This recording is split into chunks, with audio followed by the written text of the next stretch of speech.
எல்லாம் வல்ல இறைவனடி போற்றி. வாராகி அம்மன் வாக்கு. அன்பு சொந்தங்கள் அனைவருக்கும் வணக்கம். வாழ்க வளமுடன். இவ்வையகமும் செழிக்கட்டும், உங்களுடைய வாழ்க்கையும் செழிக்கட்டும். என் அன்பு சகோதர சகோதரிகளே மற்றும் நண்பர்களே, இன்று நம்ம எதை பற்றி நம்ம பேச போகிறோம்னா, அதே போல் இன்று நாம் இந்த ஜோதிட பதிவு என்ன அப்படின்னு பார்த்தோம்னா, பொதுவாக இந்த பிறப்பில் ஒரு சில சாதனைகளை நாம் நடத்த வேணுங்க. அதாவது நம்ம பிறந்திருக்கிறோம் அப்படின்னா, கண்டிப்பா ஏதாவது ஒரு சாதனை நம்ம செய்யணும். அப்ப ஒரு பிறப்ப இறைவன் இந்த பூமியில கொடுக்கிறார் என்றால், அதற்கு ஒரு காரணம் இருக்கும். அதற்கு ஒரு அர்த்தம் இருக்கும் இல்லையா? அப்ப உங்களுக்கு இந்த பாதை மற்றும் பயணங்கள் மாறும் நேரம் எப்ப அப்படின்னு கேட்டீங்கன்னா, கண்டிப்பா அது இந்த காலம்தாங்க. உங்களுடைய பாதை மற்றும் பயணங்கள் மாறும் நேரமும் இதுதாங்க. அன்பார்ந்த கடகம் ராசி அன்பர்களே, பொதுவா இந்த கடக ராசியில பிறந்தவங்க, என் அன்பு சகோதர சகோதரிகளே, நண்பர்களே, இன்னைக்கு இருக்கக்கூடிய உங்களுடைய ப்ராப்ளம் சால்வ் ஆகணும்னா, அதாவது இன்னைக்கு இருக்கிற பிரச்சனைகள் சரி செய்ய என்ன வழி? அதே போல இந்த ப்ராப்ளத்தை சரி செய்ய என்ன வழி? அப்படிங்கிறத தான் இந்த பதிவுல நம்ம பார்க்க போறோம். அதுதான் நம்மளுடைய நோக்கமும் கூட. அப்ப இந்த கடக ராசிக்காரர்கள் நீங்க யாருன்னு முதல்ல தெரிஞ்சுக்கிட்டு, இன்னைக்கு இருக்கிற இந்த பிரச்சனைய எப்படி சால்வ் பண்ணணும் அப்படின்னு நீங்க தெரிஞ்சுக்கிட்டீங்கன்னா, நம்ப பிளான் ஓவருங்க. அதாவது அந்த ப்ராப்ளத்த எப்படி சால்வ் பண்ணணும்னு தெரிஞ்சிடுச்சுன்னா, உங்களுடைய பிளான் சக்சஸ்ங்க. அப்ப அந்த சக்சஸ்ஃபுல்லான பிளான் கிடைக்கிறதுக்கு நீங்க என்ன செய்யணும்? அதாவது கடகராசிக்காரர பொறுத்தவரைக்கும் சந்திரனுடைய ஆட்சி பெற்றவர்கள். அதேபோல நல்லதையும், கெட்டதையும் தீர்மானிக்கக்கூடியவர்கள் இந்த கடகம் ராசிக்காரர்கள். அப்ப இதுல பூசம் நட்சத்திரமா இருக்கட்டும், ஆயில்யம் நட்சத்திரமா இருக்கட்டும், புனர்பூசம் நட்சத்திரமா இருக்கட்டுங்க. நீங்க நல்லதையும், கெட்டதையும் தீர்மானம் செய்யக்கூடியவர்களாக இருப்பீங்க. அப்ப இந்த கடகம் ராசிக்காரர்கள் இப்ப இருக்கக்கூடிய இந்த காலகட்டம் ஒரு மறுமலர்ச்சி காலகட்டங்க. மீண்டும் ஒரு பிறப்பு உண்டாக்குன காலகட்டமா இது இருக்குங்க. பொதுவா கடக ராசிக்காரர்களுக்கு ஒரு கர்வம் இருக்குங்க. இது உண்மையா பொய்யா? சொல்லுங்க நீங்களே கடகராசி அன்பர்களே. கண்டிப்பா. அதாவது கடகராசிக்காரர்களுக்கு எப்பவுமே ஒரு கர்வம் இருக்குங்க.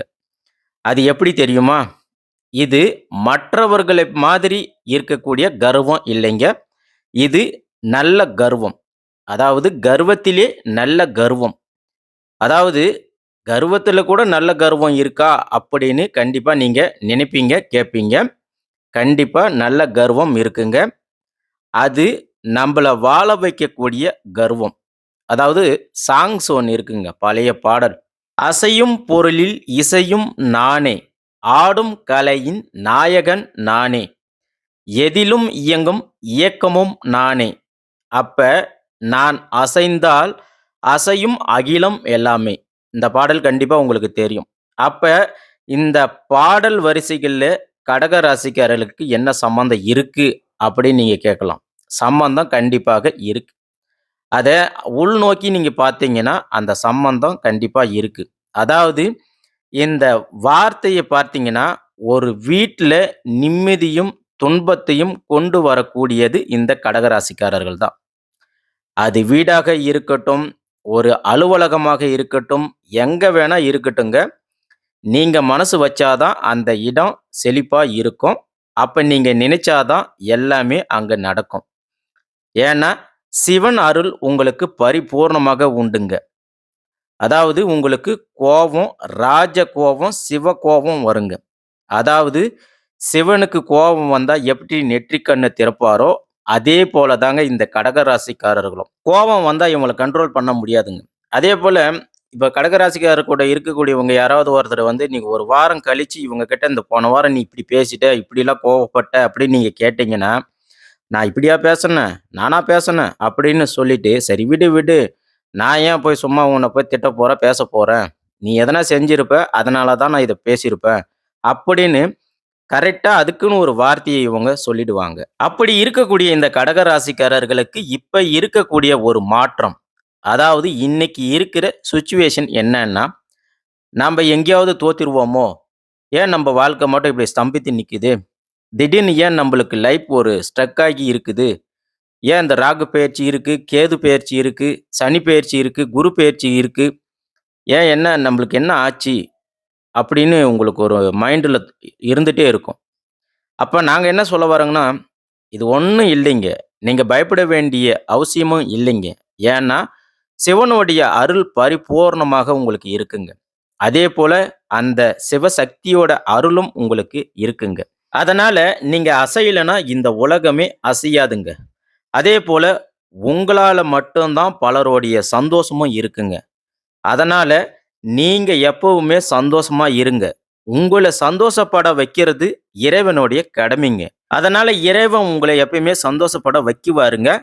அது மட்டும் இல்லாம, இன்னைக்கு இருக்கிற இந்த காலகட்டத்தில நீங்க தப்பான வழியில மட்டும் பயணம் பண்ணிடாதீங்கன்னு இறைவன் உங்ககிட்ட சொல்லுறாருங்க. அப்ப யாராவது உங்கள மிஸ்பிஹேவியர் பண்றதுக்கு வாய்ப்புகள் அதிகமாக இருக்குங்க. அதேபோல மனிபுலேட் பண்றதுக்கும் வாய்ப்புகள் அதிகமாக இருக்குங்க. அப்படி ஆகும்போது நீங்க மற்றவர்கள் பக்கம் போய்விடாதீர்கள். அதாவது மத்தவங்க பக்கம் போறதுக்கும் வாய்ப்புகள் அதிகமாக இருக்குங்க. அதேபோல மற்றவர்களுடைய பேச்சுக்கு நீங்க தலைய அசைக்காதீங்க. அதேபோல செவி சாய்க்காதீங்க. அப்படி நீங்க மத்தவங்களுடைய பேச்சுக்கு நீங்க செவி சாய்ச்சீங்கன்னா, நீங்க அவங்களுக்கு கீழ போயிடுவீங்க. அப்ப இந்த விஷயத்த நீங்க ஃபாலோ பண்ணீங்கன்னா, உங்களுக்கு நிச்சயமாக முழு வெற்றி பெற முடியுங்க. கடகராசி அன்பர்களே. அதனால நாங்க தயவு செஞ்சு சொல்றோம். நீங்க மற்றவர்களுடைய பேச்சுக்கு தலையாட்டி பொம்மையாக இருந்துடாதீங்க. ஏன்னா, நீங்க ஒரு இசையாவும், கலையாவும் இருக்கிறீங்க. எல்லாத்தோட இயக்கமாகவும் நீங்க இருக்கக்கூடியவர்கள். அதேபோல நீங்க இருக்கிற இடம் செழிப்பாக இருக்குங்க. அப்ப நீங்க சொல்வாக்கு, செல்வாக்கு உண்டாக்கக்கூடிய இடமாக தான் நீங்க எங்கேயும் இருப்பீங்க. அப்ப நீங்க மத்தவர்களுடைய பேச்சுல அடிமையாக மட்டும் இருந்துடக்கூடாதுங்க. அதேபோல மத்தவங்க உங்கள அடிமையாக்குறதுக்கு முடிஞ்ச வரைக்கும் முயற்சி பண்றாங்க. அந்த முயற்சிய நீங்க அடிச்சு நொறுக்கிடணுங்க கடகராசி அன்பர்களே. அதனால ஒரு சில காரியங்கள் நடக்கலன்னா கவலையே படாதீங்க. கடவுள் பார்த்துக்குவாருங்க. நீங்க நல்லா இருக்கணும்னு கடவுளும் நினைக்கிறாருங்க. அதனால எப்பவும் உங்களுக்கு நல்ல நேரம் வருதோ, அப்போ உங்களுக்கு அந்த நல்ல விஷயத்த, காரியங்கள கண்டிப்பாக கடவுள் உங்களுக்கு நடத்தி கொடுப்பாருங்க. நீங்க எந்த காரணத்த கொண்டும் கவலைப்படாதீங்க. எல்லாமே உங்களுக்கு நடக்கும். ஆனா, நீங்க அத விட்டுட்டு, இந்த பரிகாரம் பண்றேன், அந்த பரிகாரம் பண்றேன், இல்ல எனக்கு மனசு வெறுத்து போச்சு அப்படின்னு சொல்றது. அதேபோல இந்த சோகமா இருக்கிறது, இந்த சோகமா இருந்து இந்த WhatsApp ஸ்டேட்டஸ்ல வீடியோஸ்லாம் போடுறது, இந்த மாரி எந்த ஒரு தேவையில்லாத வேலையும் பண்ணாதீங்க. இது எதுவும் இப்போதைக்கு வேண்டாம். அதுக்கு தான் நாங்க இந்த பதிவுல என்ன சொல்ல வரோம் அப்படின்னா, இந்த பதிவ பொறுத்தவரைக்கும் உங்கள நாங்க சோகத்துக்கு கொண்டு போறதுக்கான பதிவு கிடையாதுங்க. நீங்க யாருன்னு முதல்ல தெரிஞ்சுக்கணும். அதற்கான பதிவு இது. அதேபோல இன்னைக்கு இருக்கிற இந்த பிரச்சனையாக இருக்கட்டும், கடன் பிரச்சனையாக இருக்கட்டும், கஷ்டமாக இருக்கட்டும், கவலையாக இருக்கட்டும், ஏதாவது ஒரு விஷயம் நீங்க நினைச்சது நடக்கலையா? சரி விடுங்க. அதேபோல ஒருத்தர் உங்கள புறந்தள்ளிட்டாங்களா? ஓகே விடுங்க. கெட்ட பெயரே வருதா? இருக்கட்டும். உங்களுக்கு அவப்பெயர் வந்துட்டே இருக்கு. இதுக்கு ஒரு முடிவே இல்லன்னு நினைக்கிறீங்களா? அதுவும் ஓகே. அதேபோல என்னதான் நீங்க செஞ்சாலும் உங்கள நம்ப மாட்டேங்கிறாங்களா? அதுவும் ஓகே. இத பத்தி நீங்க எதுவுமே கவலைப்படாதீங்க. ஏன்னா, இது எல்லாத்துக்குமே ஒரு தீர்வு வரக்கூடிய காலம் தாங்க இது.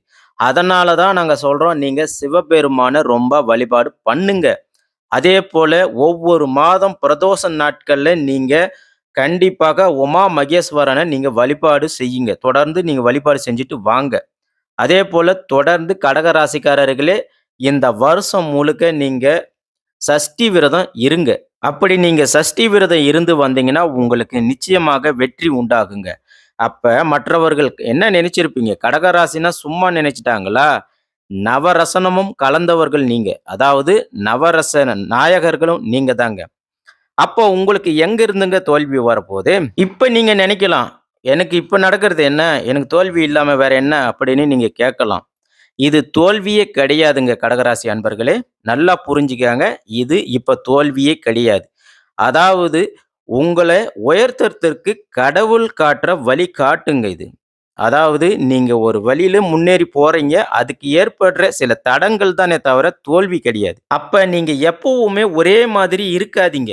ஏன்னா, உங்களுடைய செயல மாத்திக்கங்க. உங்களுடைய வழிய வேற வழியில திருப்புங்க. அதுக்கான நேரமும் இதுதாங்க. அப்ப இத தான் உங்ககிட்ட கடவுள் சொல்றாரு. உங்களுடைய மைண்டு, உங்களுடைய டேலண்ட்ட நீங்க மாத்திக்கங்க. அடுத்ததா ஒரு முக்கியமான ஒரு விஷயத்த உங்களுக்கு நாங்க சொல்லப் போறோங்க. இத நீங்க நல்லா தயவு செஞ்சு கேட்டுக்கங்க. அன்பார்ந்த கடகராசி அன்பர்களே. கோபத்தால மட்டும் நீங்க எதுவுமே சாதிக்கவே முடியாதுங்க. இத தயவு செஞ்சு புரிஞ்சுக்கங்க. கூடி வாழ்ந்தால் கோடி நன்மை. இது முக்கியமான கடகராசிக்காரர்கள் தயவு செஞ்சு புரிஞ்சுக்கணும். கூடி வாழ்ந்தால் கோடி நன்மை. கோவத்துல மட்டும் எதுவுமே நீங்க சாதிக்கவே முடியாதுங்க. என்னைக்குமே நீங்க நினைக்கிறது நடக்கணும்னா, அன்பால மட்டும் நீங்க சாதிக்க முடியுங்க. அத தயவு செஞ்சு புரிஞ்சுக்கங்க. அதேபோல ஒருத்தர எதிர்த்து பேசுறது வேஸ்ட்டுங்க. அதேபோல கொஞ்சம் நீங்க இறங்கி பேசுனீங்கன்னா, இந்த உலகமே உங்க கையில இருக்குங்க. எதிர்த்து பேசுவதால் பலன் இல்லைங்க. அதேபோல இறங்கி பேசுவதால் பலன் உண்டுங்க. ஏற்றமும் உங்களுக்கு உண்டுங்க. இத நீங்க கடக ராசிக்காரர்களே தயவு செஞ்சு புரிஞ்சுக்கொள்ள வேணுங்க. அடுத்ததா இந்த கடக ராசிக்காரர்கள் விராலி மஞ்சள் சொல்லுவாங்க. அதாவது இந்த விராலி மஞ்சள நீங்க மாலை தொடுத்து வாராகி அம்மனுக்கு வழிபாடு பண்ணுங்க. அதாவது இந்த விராலி மஞ்சள 27 இல்லன்னா 54 இல்லன்னா 108 விராலி மஞ்சள இல்லன்னா உங்களுக்கு எவ்வளவு முடியுமோ அந்த விராலி மஞ்சள ஒவ்வொன்னாக நீங்க எடுத்து மாலை தொடுத்து ஒவ்வொன்னும் மாலை நீங்க தொடுக்கும்போது, உங்களுக்கு என்ன நீங்க நினைக்கிறீங்களோ, உங்களுக்கு என்ன நடக்கணும்னு ஆசைப்படுறீங்களோ, அது ஒவ்வொன்னத்தையுமே இது எனக்கு நடக்கணும், இது எனக்கு நடக்கணும், இது எனக்கு கிடைக்கணும், இத நான் செய்யணும் அப்படின்னு ஒவ்வொரு விராலி மஞ்சளையும் நீங்க தொடுத்து, இத நீங்க வாராகி அம்மனுக்கு மாலையிட்டு வழிபாடு செய்யுங்க. உங்களுக்கு நீங்க நினைத்தது அனைத்தும் நிச்சயமாக நடக்குங்க. அதேபோல உங்களுக்கு நிச்சயமாக வளமான எதிர்காலமும் உண்டுங்க. அடுத்ததா, அதேபோல இந்த ஒவ்வொரு மாதமும் நம்ம ஏற்கனவே சொன்ன மாதிரி பிரதோஷ நாட்கள்ல, அந்த பிரதோஷ காலங்கள்ல நீங்க உமா மகேஸ்வரனுக்கு வழிபாடு பண்ணுங்க கடகராசி அன்பர்களே. இந்த பதிவு உங்களுடைய வாழ்க்கையில பெரிய மாற்றத்தை ஏற்படுத்துங்க. அதேபோல இன்னொரு விஷயம், நீங்க மனசுல தயவு செஞ்சு வச்சுக்கங்க. நீங்க மனசு வச்சா மட்டும் தான் உங்க குடும்பத்துல சந்தோஷம்ன்றது இருக்குங்க. நல்லா புரிஞ்சுக்கங்க. நீங்க மனசு வச்சா மட்டும் தான் உங்க குடும்பம் சந்தோஷமாக இருக்கும். அதேபோல நீங்க நினைச்சா தான் எல்லாத்தையுமே ஃபுல்லா டைவர்ட் பண்ண முடியுங்க. அதனால நீங்க தப்பான முடிவ மட்டும் எடுக்க வேண்டாங்க. அதேபோல யார் பேச்சையும் தயவு செஞ்சு நீங்க கேட்காதீங்க. நீங்க அவங்களுக்கு அப்படி கேட்கும்போது நீங்க அவங்களுக்கு கீழ போக வேண்டிய சூழல் ஏற்படுங்க. அப்படி நீங்க யார் பேச்சாவது கேட்டீங்கன்னா, அது நீங்க ஒரு சார்புல முடிவு எடுக்கக்கூடிய சூழலாக அமையும். அதனால நீங்க இப்ப தான் நீங்க நல்லா யோசிச்சு செயல்பட வேண்டிய காலமாக இது இருக்குங்க. அதேபோல உங்களுக்கு மெஜாரிட்டி எந்த பக்கம் இருக்குதோ, அதிலே நீங்க செயல்படுறது உங்களுக்கு வெற்றிய உண்டாக்குங்க. அதேபோல நீங்க எந்த காரணத்த கொண்டும் குழப்பத்தில மட்டும் இருக்காதீங்க. குழப்பத்தில நீங்க இருந்தீங்கன்னா, தனிமையில போக வேண்டிய சூழல் வரும். அப்படி நீங்க தனிமையில இருந்தா, ஒரு சோகமான பாடல்கள்லாம் கேட்க வேண்டிய காலகட்டம் மாறும். ஆகையால நாங்க முக்கியமாக ஒரு விஷயம் சொல்றோம். இனிமேலுக்கு கடகராசிக்காரர்களே நீங்க எந்த காரணத்த கொண்டும் சோகத்துல பாடல்கள கேட்கறது தவிர்க்கணுங்க. ஏன்னா, இது உங்களுக்கு நெருக்கடியான நேரம். இந்த நேரத்துல நீங்க உங்களுக்கு சோகத்த தவிர்த்து, உங்களுடைய வாழ்க்கைக்குள்ள நீங்க வரதுக்கான சூழல் இது இருக்குங்க. அதேபோல சில பேர் உங்கள பார்த்து அவன் வரமாட்டான், விலக மாட்டான்னு கூட சொல்லுவாங்க. அத பத்தி நீங்க எதையும் கவலைப்படாதீங்க. மத்தவர்கள சுத்தம் செய்யற பொருளாக நீங்க கடகராசிக்காரர்களே நீங்க இருக்கிறீங்க. அதாவது பார்த்தீங்கன்னா, ஒரு வீட்ல நீங்க இல்லன்னா அங்க ஒண்ணுமே நடக்காதுங்க. ஏன்னா, நீங்க கரெக்ட்டா இருக்கணும்னு நினைக்கக்கூடியவர்கள். அதனால தான் உங்கள சுற்றி உள்ளவர்களுக்கு நீங்க பகையாளியாக இருக்கிறீங்க. நல்லா புரிஞ்சுக்கங்க. உங்க வீட்லயும் சரி, உங்க கூட இருக்கிற சொந்த பந்தம் யாராக இருக்கட்டும், அவங்களுக்கு நீங்க பகையாளியாக இருக்கிறீங்க. எப்ப பார்த்தாலும் நீங்க நீட்டா, நேர்மையா இருக்கணும்னு ஆசைப்படக்கூடியவர்களும் நீங்க தாங்க. அப்போ உங்களுக்குன்னு ஒரு சந்தோஷம் கிடையாதா? நீங்க உங்களுக்காக சந்தோஷமாக இருக்கணும். அதனால தான் உங்களுக்கு வரனாக அந்த சிவனே உங்க கூட இருக்கிறாருங்க. அந்த உறவு போதுங்க உங்கள் வாழ்க்கையிலே நீங்க வெற்றி பெறறதுக்கு. அப்ப இந்த நிமிடம் நீங்க செய்ய வேண்டியது ஒண்ணே ஒண்ணுங்க. அது ரொம்ப சின்ன விஷயம் தாங்க. நீங்க அசையலன்னா கண்டிப்பா எதுவுமே நடக்காதுங்க. அத நீங்க ஃபர்ஸ்ட்டு தெரிஞ்சுக்கிட்டு, நீங்க அசைந்து ஆரம்பிச்சீங்கன்னா, கண்டிப்பா உங்களுக்கு வெற்றி உண்டுங்க. நல்லா புரிஞ்சுக்கங்க. நீங்க அசையலன்னா கண்டிப்பா எதுவுமே நடக்காது. அப்ப நீங்க அசைய ஆரம்பிச்சீங்கன்னா, நிச்சயமாக சிவபெருமானுடைய அருளால உங்களுக்கு வெற்றி உண்டுங்க. நீங்க ஒவ்வொரு மஞ்சளும் கட்டும்போது, நாங்க ஏற்கனவே சொன்ன மாதிரி, உங்களுக்கு என்ன வேணும், என்ன நினைக்கிறீங்களோ, அத நினைச்சு அத செய்யுங்க. உங்களுக்கு நிச்சயமாக அந்த காரியங்கள் ஈடேறும். கண்டிப்பாக நடக்குங்க. இந்த காலம் உங்களுக்கு தொய்வான காலமாக இல்ல. அதேபோல உங்களுக்கு தோல்வியும் கிடையாதுங்க. நிச்சயமாக கடகராசி அன்பர்களே, உங்களுக்கு வெற்றி உண்டாக்கும் காலமாக இது இருக்குங்க. நீங்க கவலைப்பட வேண்டிய அவசியமும் இல்லைங்க. நம்மளுடைய வீடியோ பதிவில் சொல்லக்கூடிய அனைத்து பலன்களும் பொது பலன்களே. அதாவது நம்ம சொல்லக்கூடிய பலன்கள் 75% பலிக்குங்க. மீதி இருக்கக்கூடிய 25% அதாவது உங்களுடைய தனிப்பட்ட ஜென்ம ஜாதகத்தின்படி மாறுபடுங்க. ஆனால் நம்ம சொல்லக்கூடிய இந்த தகவலே உங்களுக்கு போதுமானதுங்க. ஆன்மீகம் என்பது எளிமையே மற்றும் நம்பிக்கையே. ஆகையால் இறைவனடி தொழுது இந்த வீடியோ பதிவை நாங்கள் இன்று முடிக்கிறோம். இந்த வீடியோ பதிவு உங்களுக்கு பிடிச்சி இருந்துச்சுன்னா மறக்காமல் நம்மளுடைய வாராகி அம்மன் வாக்கு சேனலுக்கு லைக் பண்ணுங்கள், சப்ஸ்கிரைப் பண்ணுங்கள், சைடு இருக்கிற பெல் பட்டனை ப்ரெஸ் பண்ணி வச்சுக்காங்க. அப்படியே உங்களுடைய ஃப்ரெண்ட்ஸ் ஃபேமிலிக்கு ஷேர் பண்ணுங்கள். நன்றி, வணக்கம்.